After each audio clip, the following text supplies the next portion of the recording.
Salve, salve! Eu sou David Gaiato e você está ouvindo O Primeiro Astro, o podcast que surge como uma luz no horizonte, iluminando o seu caminho e te ajudando a tomar decisões melhores. No episódio de hoje eu quero falar sobre o momento atual.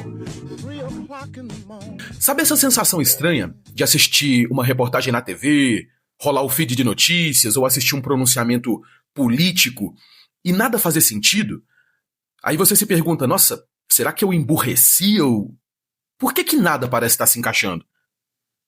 Não é só uma crise política, não é um problema na economia, não é só isso. É como se a própria lógica do sistema estivesse falhando. É como se alguém, um ator ou uma atriz do elenco, tivesse sido trocado no meio do espetáculo e ninguém avisou nada. Tipo quando trocaram a tia Vivian em Um Maluco no Pedaço, ou quando trocaram a Claire em Eu, a Patroa e as Crianças, ou quando trocaram o Capheus, que dirigia a Van Damme em Sense8, quem lembra? Então, a galera gosta de dizer por aí que a história se repete. Eu já prefiro dizer que a natureza não repete ciclos, ela remixa. Pique uma DJ, a batida pode ser a mesma, o BPM pode ser familiar, mas a letra muda, os instrumentos, o arranjo muda, a atmosfera da música muda. E aí, de repente, você percebe, pô, é aquela música, mas é outra proposta. É tipo Mais Que Nada, do Jorge Benjor, quando sofreu o cover do Black Eyed Peas, por exemplo. E aí, o que acontece? De 2026 até 2028, nós estamos vivendo o auge de um desses grandes remixes globais. As chamadas verdades absolutas estão todas se dissolvendo. Aquilo que era senso comum, hoje em dia soa como um roteiro muito mal escrito, sabe? E assim, se você sente que o mundo também virou um caos, uma bagunça sem sentido, fica comigo nesse podcast porque talvez não seja um caos. Talvez seja uma transição. E eu vou te mostrar qual é o padrão.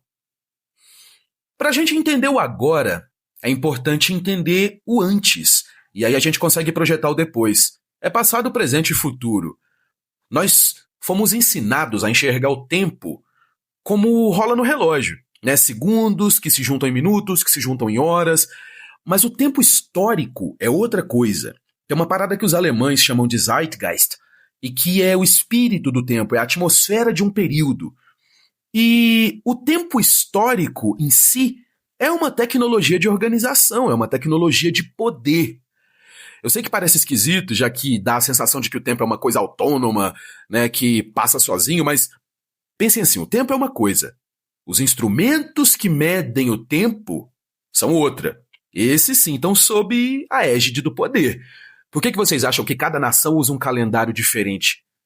Né? A gente tem o calendário islâmico, tem o calendário chinês, tem o calendário iorubá, e todas essas são nações que desenvolveram suas culturas e suas tradições, até mesmo seu senso de tempo, muito antes da Europa sair invadindo todo mundo. Muito antes até dos povos islâmicos saírem invadindo todo mundo. E, assim, como eu disse, o tempo histórico é uma tecnologia de organização. Governos, impérios, instituições, eles criam marcos temporais para definir o que foi importante, o que deve permanecer sendo lembrado e o que deve ser esquecido. Né? Quem acha que missionário jesuíta ia para o fim do mundo fundar escolinha por puro altruísmo, tá esquecendo que ali a igreja estava tentando implantar uma narrativa completamente nova, apagando idiomas e gerações. Então pense nas religiões de livro. Elas não caíram do céu prontas, como a galera gosta de fazer a gente pensar. Elas foram compiladas, editadas e depois foram oficializadas por quem detinha poder naquele momento e se beneficiaria de uma união de pessoas em torno daquele tipo de narrativa. Tudo foi escolhido, alguém escolheu o que entrava no texto, o que ficava de fora.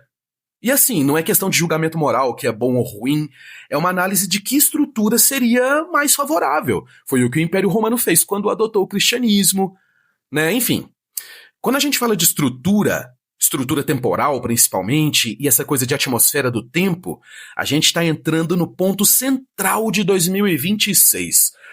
Na astrologia mundana, nós vivemos o encontro de dois grandes planetas. Saturno, que representa a estrutura, a lei, os muros, as organizações, as instituições, a maturidade. E Netuno, que representa a ideologia, o inconsciente coletivo e que tem uma força de dissolução coletiva também. Quando esses dois planetas se encontram, tudo que é muito sólido, tudo que é muito rígido, começa a se dissolver. As instituições, elas vão tentar sempre segurar o controle durante esse período, mas a narrativa escorre pelos dedos. De alguma forma, algum sistema de transmissão de informação começa a fazer com que as pessoas tenham mais acesso e essas pessoas conseguem ver as falhas por trás do sistema, enfim. E aí é por isso que durante esses períodos, a grande disputa global começa a se acirrar. O que rola hoje, por exemplo, não é uma disputa sobre fatos. É quem está começando a narrar a realidade. Quem está criando poder suficiente para começar a narrar a realidade. Quando eu digo que Saturno e Netuno se encontram e isso acontece, e eu falo com tanta certeza, é porque esse não é um ciclo, é uma coisa que nunca aconteceu. Não, Saturno e Netuno se encontram a cada aproximadamente 36 anos. Não é tipo uma coincidência, é um padrão cíclico. Né, a gente sabe que a cada 365 dias a Terra vai dar um giro em torno do Sol. A gente sabe que a cada 24 horas e pouquinho a Terra vai dar um giro em torno de si mesma, então o Sol vai voltar para o mesmo lugar. A gente consegue prever ciclos planetários. E Saturno e Netuno, quando vistos da Terra, ficam enfileirados a cada 36 anos. É um padrão histórico. De novo, Saturno é o limite estrutural e Netuno é o inconsciente, o invisível. E aí vamos só recapitular os últimos momentos onde isso aconteceu? Bom, o mais recente, né, foi em 1989. Saturno e Netuno entraram em conjunção, se juntaram, em Capricórnio. Capricórnio é o signo da hierarquia, é o signo da ambição, também é o signo de todo tipo de conservadorismo e estrutura. Durante esse período, a gente viu o Muro de Berlim caindo. O Brasil organizou sua primeira eleição democrática. Não foi, né, tão bem sucedida, mas enfim. A gente também viu a União Soviética desmoronar de fato. Né, o fim da Guerra Fria, tudo começou a acontecer ali. Saturno estava em domicílio em Capricórnio, mas Netuno, ele acabou dissolvendo muitas barreiras. Antes de 1989, Saturno e Netuno se encontraram em Libra, por volta de 1952 e 1953. Libra é o signo da diplomacia, é o signo do equilíbrio de poder, mas também é o signo da insinuação, da manipulação social. E em 52 e 53, o mundo viveu o auge da Guerra Fria, tinha aquela paranoia toda, né, do comunismo, o inimigo invisível, essa coisa de Netuno sempre representar instituições secretas quando ele se junta com Saturno.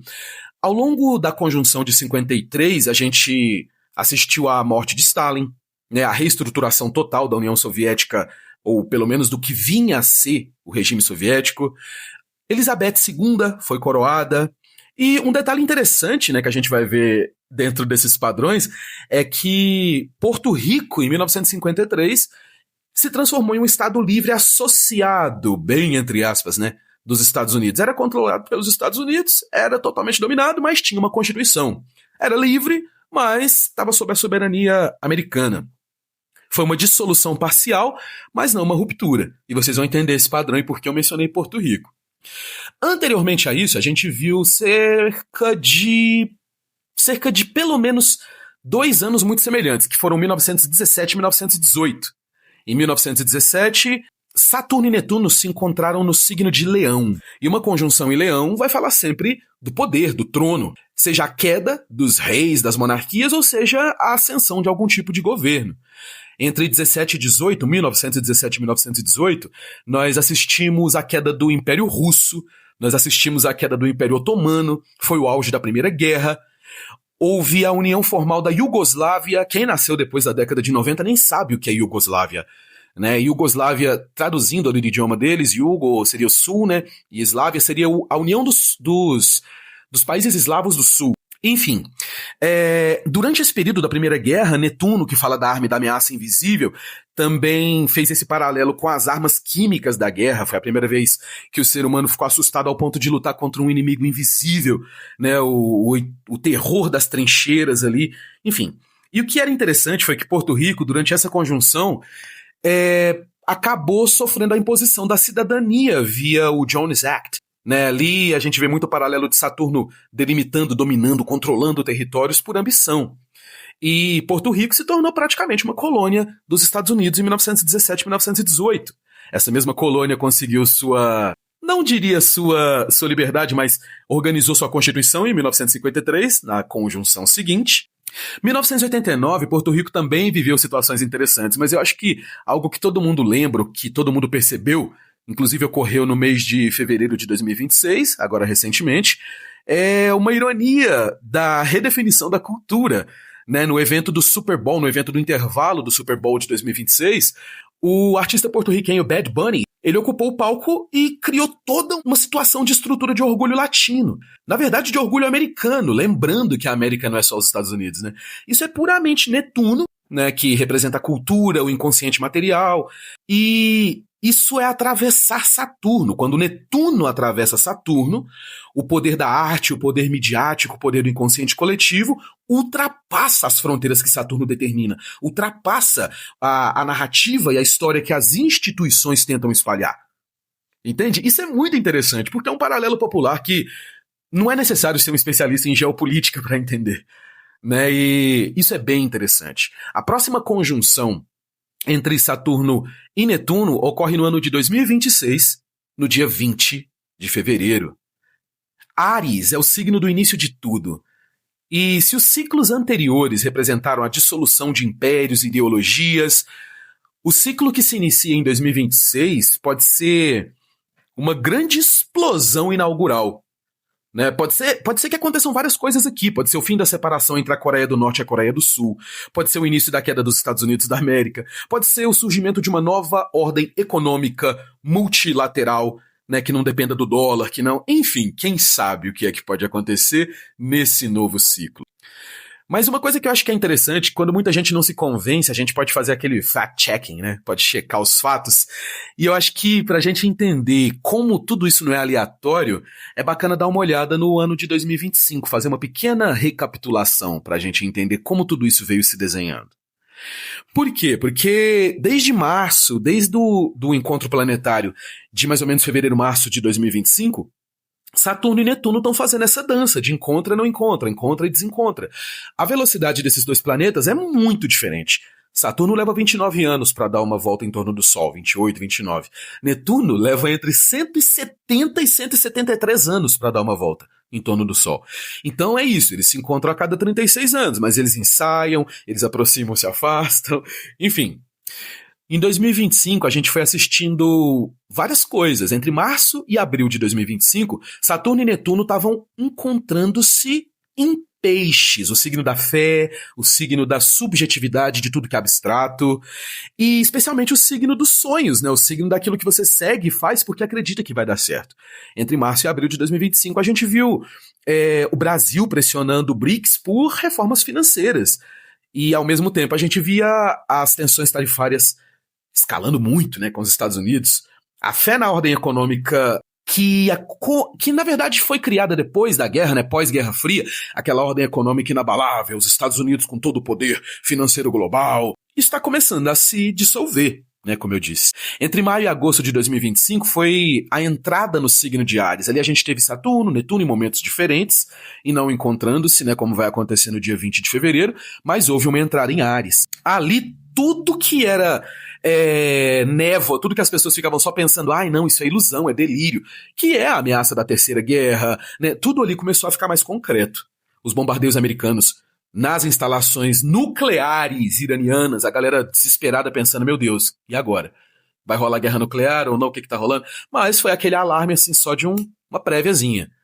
Como eu falei, Saturno sempre delimita território e Netuno é o que fala da narrativa moral, daquilo que é colocado dentro do espírito das pessoas. Mas no fundo a briga nunca é por isso, gente. A briga é por questão de energia e logística, né? Do mesmo jeito a gente viu o ano se seguir depois de agosto, né? Antes de agosto e depois de agosto, as sanções dos Estados Unidos, bloqueios e controle de liquidez. Assim, você não precisa de um tanque ou de um exército cheio de armas quando você controla o sistema bancário. Isso é a mão invisível do mercado, é o poder invisível. Hoje em dia, esse poder é tão forte quanto o poder militar. E aí tem a guerra da narrativa, né, que é onde Netuno entra. tem as deepfakes, as fake news, a manipulação, né? E aí onde isso acontece? Por que tem esse padrão? Vocês vão ver isso ao longo da história. Desde a invenção da prensa e da capacidade de transmitir informação em massa, e aqui eu não tô falando, mas na época da prensa nem todo mundo era alfabetizado. Não importa, meu irmão. Sendo alfabetizado, não sendo, a narrativa tá atrás daquilo.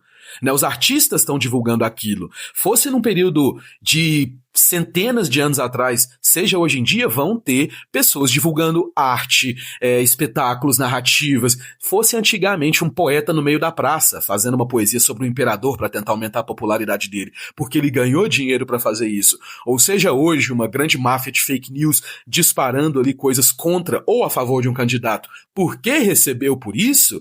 É literalmente Netuno fazendo essa manipulação do inconsciente coletivo. Então, assim, não se enganem achando que a natureza não repete as coisas, ela repete. Mas, como eu disse, é um remix. 2025 revelou que a hegemonia do Ocidente, o controle militar, né, tudo isso, já não garante o controle simbólico. Né? O Sul global, aos poucos, está deixando de ser só um espectador e está começando a tentar entrar no jogo econômico. Uma economia multilateral, como eu já mencionei. Apesar de esse ser um assunto muito tenso, eu até consegui falar um pouco sobre várias coisas que eu queria mencionar, mas muita coisa ainda ficou de fora. Você acabou de ouvir o Primeiro Astro, que é o podcast que surge como uma luz no horizonte, iluminando seu caminho e te ajudando a tomar decisões melhores. Essa foi a primeira parte de uma série dividida em duas. No próximo episódio, eu quero falar sobre o que é que está por trás de todos os conflitos globais do momento. Sobre a energia, dinheiro e quem realmente decide o jogo. O que está por trás do conflito em Gaza, tudo que acontece na África, mas em especial no Congo, né, que é o tal preço do futuro verde, a face suja da sustentabilidade. E não se esqueça de deixar um comentário pra mim, dizer o que você achou desse episódio. Me siga nas redes sociais, no perfil Matéria Escura Astrologia, e espero que você tenha gostado desse episódio. Um grande abraço e até a próxima!